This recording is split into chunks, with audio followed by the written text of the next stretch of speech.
आपण पाहत आहात सत्य व रोखठोक news channel Mahavrutt news.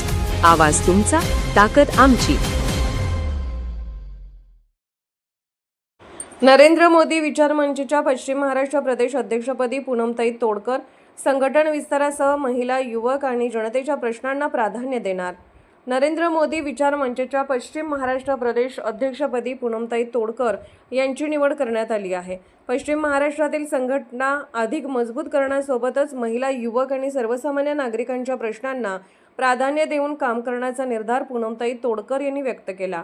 Narendra Modi विचार मंचच्या माध्यमातून पश्चिम महाराष्ट्रातील प्रत्येक जिल्ह्यात संघटनात्मक बांधणी अधिक मजबूत करण्यात येणार असून जिल्हा, तालुका आणि गाव पातळीवर कार्यकर्त्यांचे जाळे विस्तारण्यावर भर दिला जाणार आहे। संघटनेच्या विचारांशी जोडलेले नवीन कार्यकर्ते तयार करण्यासाठी विविध उपक्रम राबवण्यात येणार असल्याचे यावेळी सांगण्यात आले। महिला सक्षमीकरणाला विशेष प्राधान्य देण्यात येणार असून महिलांना सामाजिक संघटनात्मक कार्यात अधिकाधिक सहभागी करून घेण्यात येईल। तसेच युवकांना संघटनेशी जोडून त्यांच्यासाठी शिक्षण, कौशल्य विकास, रोजगाराच्या संधी आणि शासनाच्या विविध योजनांची माहिती उपलब्ध करून देण्याचे काम केले जाणार आहे। केंद्र व राज्य शासनाच्या विविध लोककल्याणकारी योजनांची माहिती तळागाळातील नागरिकांपर्यंत पोहोचवून पात्र लाभार्थ्यांना त्याचा लाभ मिळवून देण्यासाठी मार्गदर्शन केले जाणार आहे। नागरिकांच्या स्थानिक समस्या, जनहिताचे प्रश्न संबंधित प्रशासनापर्यंत पोहोचवून ते सोडवण्यासाठी पाठपुरावा करण्यावरही भर दिला जाणार आहे। याशिवाय रक्तदान शिबिरे, आरोग्य तपासणी शिबिरे, शैक्षणिक उपक्रम, महिला व युवकांसाठी मार्गदर्शन कार्यक्रम तसेच विविध सामाजिक उपक्रमांचे आयोजन करण्यात येणार आहे। संघटनेचे कार्य केवळ राजकीय चौकटीपुरते मर्यादित न ठेवता समाजसेवा आणि जनहिताला केंद्रस्थानी ठेवून काम करण्याचा मानस पूनमताई तोडकर यांनी व्यक्त केला आहे। पश्चिम महाराष्ट्रातील विविध जिल्ह्याचा दौरा करून पदाधिकारी आणि कार्यकर्त्यांच्या बैठका घेण्यात येणार असून संघटनेची आगामी दिशा आणि कृती आराखडा निश्चित केला जाणार आहे।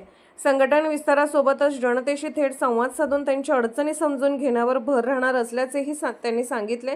पश्चिम महाराष्ट्रात नरेंद्र मोदी विचार मंचची संघटनात्मक ताकद वाढवण्यासोबतच सामान्य जनतेच्या प्रश्नांसाठी सदैव उपलब्ध राहणे, महिला आणि युवकांना नेतृत्वाची संधी देणे आणि जनसेवेला प्राधान्य देणे हा आमचा प्रमुख संकल्प आहे, असे पूनमताई तोडकर यांनी सांगितले। या निवडीबद्दल मंचच्या पदाधिकारी, कार्यकर्त्यांनी पूनमताई तोडकर यांचे अभिनंदन करून आगामी वाटचालीस शुभेच्छा दिल्या। अधिक माहितीसाठी पूनमताई तोडकर 8793 10 23 27 या क्रमांकावर संपर्क साधावा। महिलांवरचे अत्याचार थांबवण्यासाठी प्रथम प्रयत्न केले जाईल। महिलांना उद्योगासाठी गती दिली जाईल। यासाठी प्राधान्याने मी लक्ष घालण्याचा प्रयत्न करेन। प्रत्येक महिलेवर अत्याचार होणार नाही यावर लक्ष दिले जाईल। महावृत्त न्यूज चॅनलला लाईक करा, शेअर करा आणि सबस्क्राइब करा।